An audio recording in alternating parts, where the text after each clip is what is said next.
자, 이번 주 설교 주제는 감사하지 못해서 놓치게 되는 엄청난 축복들에 대해서 설교를 하게 합니다. 우리가 수많은 일들이 일어나죠. 그렇죠? 수많은 일들이 우리에게 다가오는데 우리는 그걸 헤치고 나가야 되는데 어떻게 해야 돼요? 우리는 반응할 거 아니에요. 그런 일들이 일어나면 그것을 반응하게 되는데 어떻게 반응하느냐? 그걸 올바르게 반응할 때 오는 축복들을 우리가 알아야 된다는 것이죠. 물론 이 올바른 반응이라는 것은 뭐예요? 감사로 반응하는 것이죠. 그러나 누누이 말씀드리지만 올바르게 반응하는 것의 핵심은 뭐예요? 하나님 아버지께 나아가는 것. 빛 안으로 가지고 나아가는 것이에요. 그래서 감사할 수 없을지라도 올바른 반응은 뭐예요? 하나님을 부르고 하나님께 모든 하소연을 하는 것이죠. 그리고 그 수준을 넘어서면 우리는 할렐루야 하면서 감사로 나아가서 모든 상황들을 감사로 반응하는 사람이 되는 거예요. 그럴 때 우리가 얻게 될 축복이 무엇이냐? 더 깊이 우리가 누려야 된다는 것이죠. 그래서 우리는 생각해 봐야 돼요. 자신에게 일어나는 모든 일들은 우리가 유익이라는 것을 알고 있지만 여러분, 내게 닥쳐진 상황, 그것이 어떤 종류이냐에 따라서 그것이 그대로 축복이냐, 그 종류가 축복이었으면, 그 종류가 저주였으면 축복이면 축복인 거고 저주면 저주인 것입니까? 예? 내 눈앞에 보여지는 상황이 축복의 상황이 내게 왔어요. 그럼 그게 축복이고 또 저주가 왔어요. 그럼 그게 저주예요? 제가 선교사로 헌신하고 사역하면서 제가 경험했던 것은요. 저는 오히려 제게 온 축복이 또 다른 시험이고 저주일 수 있다는 것을 하나님 민감하게 인식하게 하셨어요. 그래서 내게 엄청난 축복인데 내가 그 축복을 선택해버리면 하나님이 주실 더 높은 수준의 축복을 내가 못 받는 일들이 많더라고요. 그래서 그것을 민감하게 몇 번 제가 거절할 수 있게 됐어요. 몇 년 뒤에 정말 엄청난 걸 얻었죠, 제가.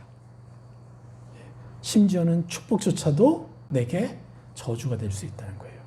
그럼 저주는요? 당연하죠. 저주는 어떻게 되겠어요? 내가 선택할 수 있는 거죠. 축복으로 내가 만드느냐, 저주로 만드느냐. 받아들이는 사람에 따라서 다 다른 것이죠. 그래서 어떤 일일지라도 그 상황에 어떻게 반응하느냐로 그 일은 결정이 되는 거예요. 축복인지 저주인지. 그래서 우리는 상황의 노예가 아니라 어떻게 해요? 선택의 권세가 있는 하나님의 자녀들인 것입니다. 이 예수 그리스도라는 이 위대한 이름을 우리는 가지고만 있으면 안 돼요. 사용해야 돼요. 예수 그리스도의 이름으로 사용해서 선택해야 되는 거예요. 예수 그리스도의 이름으로 내게 다가오는 부정적이고 저주스러운 이 상황들을 성령의 검을 휘둘러서 그 부정적이고 걱정되고 근심되는 모든 것을 싹 제거하고 그리고 오직 내가 누릴 축복만을 내가 입어버리는 그 일들을 해야죠. 그래서 우리가 불안하다, 예수 그리스도를 믿는데 우리가 불안하다, 걱정된다, 두려워한다, 이것은 우리한테 합당한 단어가 아니에요. 걱정, 불안, 근심, 두려움, 이런 모든 화남, 이 모든 것은요, 우리가 예수 그리스도의 이름을 사용할 때 우리에겐 계시가 되는 거예요. 네? 미리 무엇을 위해서 기도하라는 계시가 되는 거예요. 무슨 말씀인지 아시겠죠? 우리는 그것을 부정적으로 그대로 받아들여서 그 부정적인 상황에 노예가 되면 안 되는 거예요. 예수 그리스도의 이름으로 그 상황을 가지고 하나님께 가져가서 이걸 통해서 제가 무엇을 할까요, 하나님? 이걸 통해서 어떤 축복을 주시길 원하십니까? 내가 입어야 될 새 사람의 형상들, 내가 벗어버려야 될 것, 내가 지금 미리 제거해야 될 것, 그럼 예수 그리스도 이름을 쳐내고, 바로 예수 그리스도가 바로 성령의 검 아닙니까? 그래서 우리가 그렇게 활용하는 거예요. 부정적인 것들, 심지어는 축복되어 보이는 상황도 우리는 모든 것을 계시로 여기고 내게 들어오는 생각, 감정들을 계시로 여기고 하나님께 가져가서 그것을 활용하는 거죠. 이러면 나를 통해서 엄청나게 많은 사람들이 축복을 받게 되어 있어요. 우리의 삶은 당연한 것이고. 참으로 범사에 감사하려고 애쓰면서 살아오시는 그런 귀한 성도님들 참 많이 계시죠. 사실 너무나 존경스럽고 훌륭해요. 막 이해도 안 되는데 무조건 하나님 감사합니다. 이러면서 막 하나님께 나아가려고 했던 얼마나 귀해요. 그런데 저는 이거를 기계적인 감사라고 말씀드리고 싶어요. 그런데 이 기계적인 감사마저도 뭐가 있어요? 능력이 있고 위력이 있어요. 우리가 악으로 더 깊이 빠져들지 못하게 해주는 위력이 있어요. 그런데 우리는 그것을 뛰어넘어서 이젠 어떤 감사를 해야 돼요? 내 감정과 하나 된 감사를 해야 돼요. 하나님께. 이 사귐의 감사. 하나님과 감정적으로 교류하면서 하나님과 사귀는 감사를 하는 단계로 올라가야죠. 왜냐? 기계적 감사는요, 무의식 안에 쌓이는 옛사람의 형상들을 막아낼 수가 없어요. 분별해낼 수가 없어요. 왜요? 내가 그냥 무조건 참아내는 것이니까. 감사하면서 내 힘을 버텨내는 것이니까. 그래서 무의식 안에 그것이 쌓여서 나중에 나를 병들게 하고 힘들게 하고 지치게 하는 거예요. 그런데 이것을 어떻게 해요?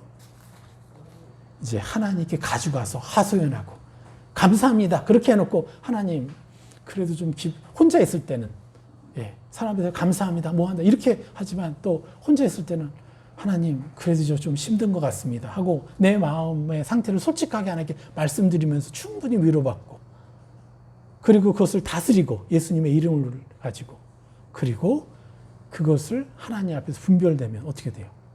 이게 정말 놀랍게 계시로 쓰임을 받는 것이죠. 하나도 땅에 떨어질 것이 없어요. 내 안에 들어오는 여러 가지 생각, 감정, 의지들을 여러분 땅에 떨어뜨리시면 안 돼. 그걸 붙잡아 놓고 저 사람에 대해서 이런 게 떠올랐어. 그럼 내가 저 사람을 향해서 기도해 줘야 될 의무가 있는 거예요. 책임이. 그냥 넘어가면 안 되는 거예요. 그래서 무시간에 쌓이는 상처들을 우리가 허용했다는 거죠. 오랜 시간 동안. 그리고 어느 날 그것은 폭발하게 돼 있어요. 그게 성품으로 폭발하든지 몸으로 나오든지 병이 되는 거죠. 그리고 결국은 하나님과의 깊은 사귐이 아니라 종교화된 딱 이렇게 굳혀져 있어요. 하나님에 대한 이미지가. 그래서 들을 기가 없는 거예요. 예. 그래서 기계적 감사도 정말 필요하지만 그리고 귀한 것이지만 이것을 만족하지 말고 올바른 감사, 올바른 반응으로 나가야 된다는 것이죠. 올바른 감사는 감정을 풀어내는 것이라고 제가 이제 말씀드렸는데 올바른 감사의 위력은 어느 정도일까요? 첫째, 올바른 감사는 제일 중요한 핵심이죠. 하나님과 사귐의 관계로 나아가게 하는 거예요. 이게 달걀이 먼저냐 닭이 먼저냐일 수 있지만 어쨌거나 우리는 이것을 해야 돼요. 요한일서 1장 6절에 만일 우리가 하나님과 사귐이 있다 하고 어둠에 행하면 거짓말을 하고 진리를 행하지 아니함이거니와 그가 빛 가운데 계신 것 같이 우리도 빛 가운데 행하면 우리가 서로 사귐이 있고 그 아들 예수의 피가 우리를 모든 죄에서 깨끗하게 하실 것이요. 7절에 나오는 우리, 제가 이제 우리 주보에는 우리가 이것에 대해서 가로를 쳐놨어요. 그 이유는 뭔지 아십니까? 이게 오역이 될 여지가 있기 때문에 그렇습니다. 7절에 우리가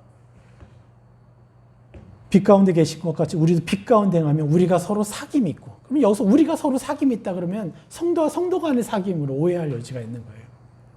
그런데 이 우리가 이 단어는요 7절에 원래 헬라 원본에는 없는 단어예요.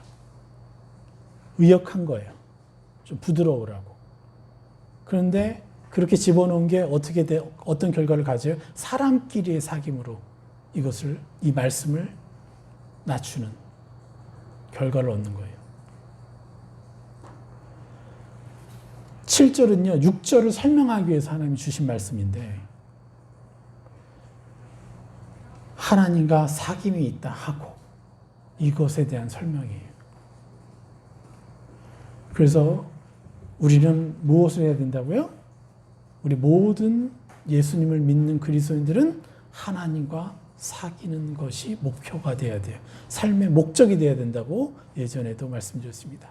하나님과 사귀지 않으면 영원히 이를 갈게 되는 이유에서 분명히 말씀드렸어요. 그래서 우리는 올바른 감사를 하게 되면 어떻게 돼요? 하나님과 더 쉽게 사귀는 관계로 들어갈 수 있다는 것을 말씀드리는 거예요. 하나님과 사귐을 통해서 피조물이 얻게 되는 그 축복이 무엇이겠습니까? 우리가 귀가 따갑도록 들었죠. 바로 창조주의 형상이라는 것. 창조주의 형상을 내가 입고 그것을 내가 누리고 그것을 내가 느끼고 하나님이 느끼는 감정을 나도 느끼고 하나님 바라보는 걸 나도 바라보고 하나님이 생각하시는 것을 나도 생각할 수 있게 되는 거죠.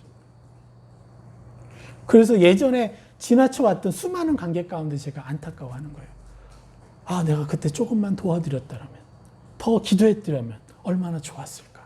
아픔이 있는 거예요. 그래서. 그리고 하나님의 형상을 대표하는 게 뭐예요? 우리가 지난 11주 이상을 한 게 뭐죠?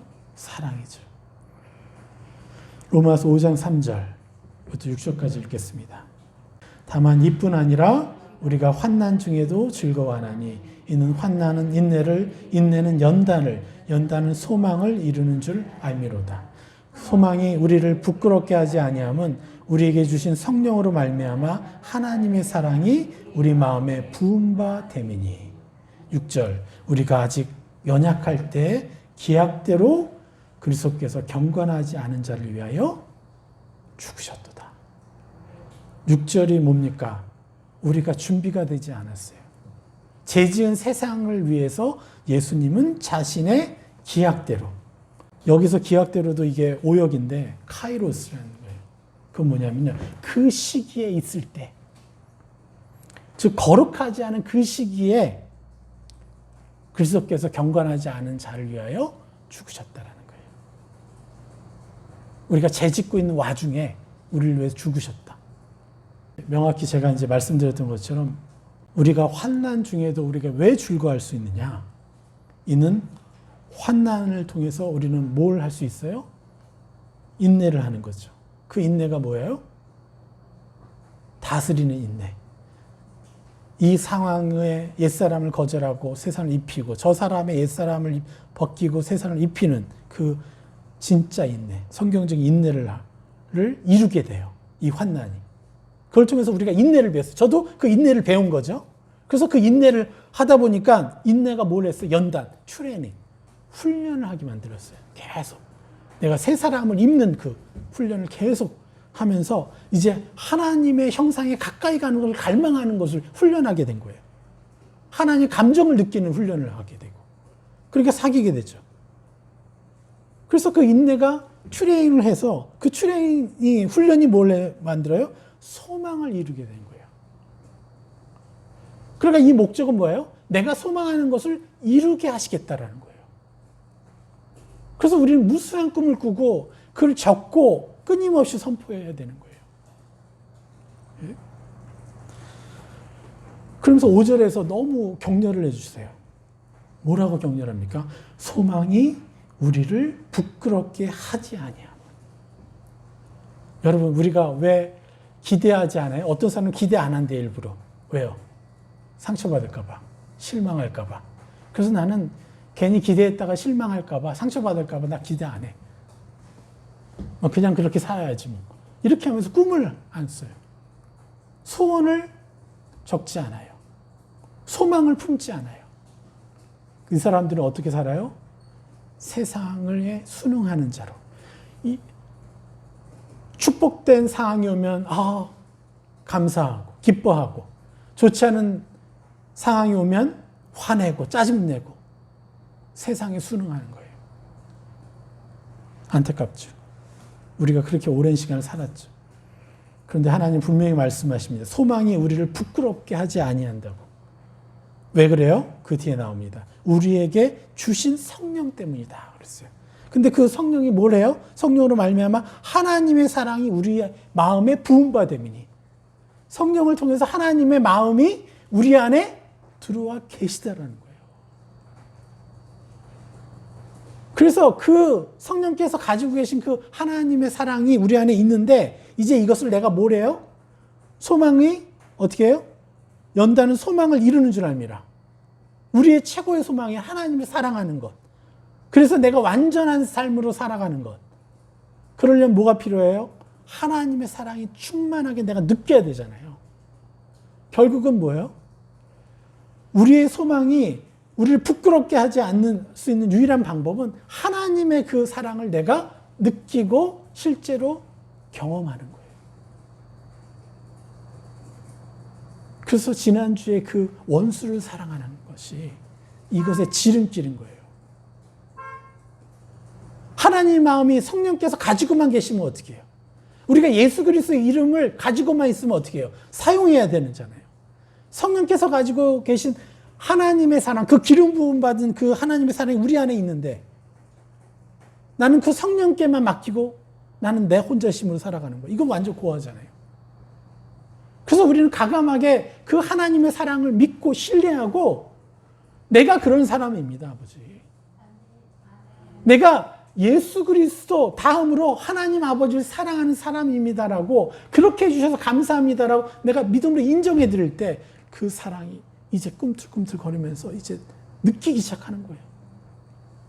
그래서 원수들 때문에 상처를 받지만 원수들을 또 용서하는 게 빨라져요. 축복하는 시간이 더 많아지고 그렇게 될수록 우리는 어떻게 해요? 더 하나님이 느껴지고 그래서 더 침노할 수 있게 돼요. 하나님의 사랑이 내 거라고. 더 침노할 수 있는 그냥 감정이 생겨버려요. 믿음까지 필요가 없어버리는 거예요, 이제는. 내가 느끼니까. 이 부끄럽게 하지 아니하다라는 것은 뭐냐? 바로 수치를 당하다는 뜻이에요. 그래서 내가 이걸 하면, 이게 안 되면 수치를 당할까 봐. 어떨 땐 저 사람을 위해서 치유기도 해주라. 안 나면 어떻게 해요? 기도 못하는 거죠. 여러분, 왜 우리가 수치를 당합니까? 나도 하나님의 역사하신 거고 안 나도 하나님의 역사하심 가운데 있는데 왜 자꾸 내 얼굴을 들이대려고 그래요? 그러니까 이 수치를 생각한다는 것은 나를 드러내려고 한다는 거예요. 나도 하나님이 하신 거고 안 나도 하나님의 역사인 거니까 나는 상관없는 거예요. 나는 수치를 당해도 내가 할 바는 해야 되는 거죠. 네? 왜 내가 나의 어떠함에 신경을 써야 됩니까? 내가 뭐 신경 쓴다고 뭐 할 게, 뭐 내가 얻을 수 있는 영광이 뭐가 있다고. 그렇지 않습니까? 내가 의인된 것이고, 그리고 또 새 사람을 입게 된 것이 하나님의 은혜 때문에 그런 것이지, 우리가 무엇을 했다고요? 아니잖아요. 우리는 수치라는 단어를 우리 인생에서 지워버려야 돼요. 나는 어떠한 순간에도 난 수치받는 사람이 아닙니다. 오로지 뭐예요? 하나님의 사랑. 그래서 부끄럽게 수치를 당하지 않게 되는 이유가 뭐라고 그랬어요, 여기서? 하나님의 사랑이 기름 부음을 받은 성령으로 말미암아 하나님의 사랑이 우리 마음에 부음받으니 하나님의 그 놀라운 사랑을 내가 느끼니까 사람들이 나를 무시하고 내가 이렇게 해서 저 사람들이 나를 오해해도 상관없는 거예요. 저 사람들이 나를 저렇게 한다고 내가 무슨 뭐 수치를 받을 게 뭐가 있어요. 어차피 내가 하나님의 은혜를 못 받았으면 원래 그렇게 수치스럽게 살 사람인데. 그렇지 않아요? 그래서 아예 수치라는 단어는 여러분에게 필요가 없는 단어가 되는 거예요. 하나님의 사람에게는. 그래서 우리는 끊임없이 미친 척하고 도저히 이룰 수 없을 꿈이라고 생각하는 것들까지 끊임없이 써서 끊임없이 선포하고 그리고 함께 선포하고 축복해주고 여러분의 내 제자들을 위해서도 저 사람 저렇게 안 될 것 같아. 내가 몇 년을 봤는데 아니에요. 하나님의 꿈으로 줬고 계속해서 그들을 위해서 입혀주고 그것이 안 되면 어떻게 하죠? 그것은 우리가 인본주의에 있다는 거예요. 자기 의에 묶여 있다는 거예요. 저것이 되고 안 되는 것도 하나님의 영광인 것이죠. 그걸 통해서 또 하나님은 내게 유익을 줄 것이에요. 안 돼도, 그죠? 내가 지금 기도했는데 치유가 안 됐어. 그래도 유익이에요. 모든 일은 우리의 유익을 위해서 하나님이 주시는 거니까. 그래서 감사하는 거예요. 그리고 또 나아가는 거예요. 걱정하지 마십시오. 우리 5절 다시 한번 읽어볼까요? 소망이 우리를 부끄럽게 하지 아니함은 우리에게 주신 성령으로 말미암아 하나님의 사랑이 우리 마음에 부은 바 됨이니. 아멘. 그리고 6절은 우리가 죄 지은 그 상황에서도 하나님 우리 위해서 죽으셨다는 거예요. 예, 부끄러워하지 마십시오. 나의 의의 조건이 아니라 내가 얼마나 노력했느냐가 아니라 전적으로 하나님의 은혜라는 것이. 그런데 우리는 수치스럽게 된다라는 거, 부끄럽게 하지 아니함은 이 말씀을 들으면서 엄청난 진리에 집중해야 돼요. 우리가 이 진리, 하나님 우리를 얼마나 사랑하시는가, 내가 그걸 놓치면 안 된다는 거죠. 분명히 약속하셨습니다. 바로 하나님의 사랑이 우리 안에 기름을 부으셨다는 것. 그리고 우리 안에서 또 우리의 삶에서 그 하나님의 사랑을 드러낼 수 있다는 것. 그래서 올바른 감사를 해 나갈 때 우리는 하나님의 사랑을 비로소 실제화시켜서 누리게 된다는 것이에요. 성품책에서 이렇게 얘기를 해요. 사랑은 온 세상에서 가장 강력한 능력이다. 또 사랑을 통해 하나님께서는 우리의 삶과 다른 사람들의 삶에 영원한 업적을 남길 초자연적인 역사를 이루실 수 있다. 이게 성품책에서 정의 내리고 있는 것이.